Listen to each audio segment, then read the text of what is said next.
Konrad Zuge, engineer, entrepreneur, painter, father, and proud recipient of a disgusting amount of honors, was the designer of the renewed Z1. What is the Z1? He began to deal with extensive calculation in statics, which brought him to the idea of a new invention.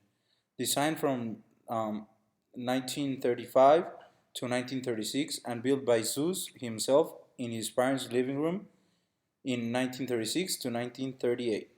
The Z1 is seen as the first electromechanically binary programmable computer and the first really functional modern computer. It was, in general terms, an adder and subtractor.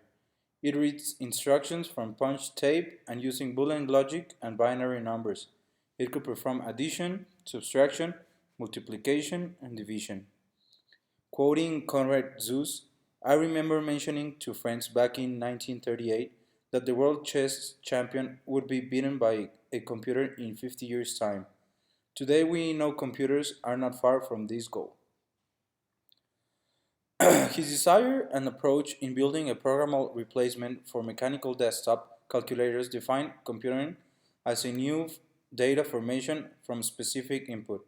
It is also notable that without previous mathematical logic knowledge, the architecture of the Z1 was built around Boolean logic. This will allow simplification in design and programming of later computing machines.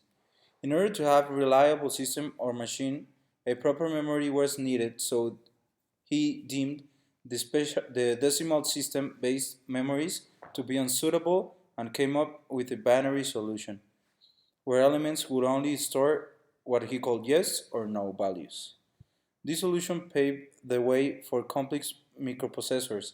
If we use higher bases, electronic components wouldn't have proper modulation and degradation would occur quickly. Even if modern storage or transmissions medium use higher bases internally, they ultimately convert to binary for usage by the processor. How do you imagine the world without this milestone? In the 30s, the calculators were very primitive, so without this computer, the use of calculators nowadays could have been really different from what we know. Also, the big thing about the Z1 was that it was programmable, a new thing in those years. So it made a lot of impact in the society because it was something new. I think this is somehow really related to the computers nowadays because some components of the Z1 computer are in the computers we use nowadays, such as memory, a speed clock that we call it RAM.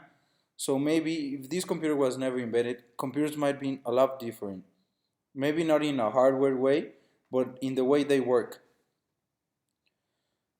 We chose this milestone because the success led him to be a leader to we chose this milestone because we thought it was really interesting. Also, here's a fact that this had been attempted before by Charles Babbage in the 1840s. However, SUS was the first to fully be able to achieve it with program and data modifiable in storage. This success led him to later be able to finish the C3 in 1941, the first program-controlled, fully operational automatic calculator.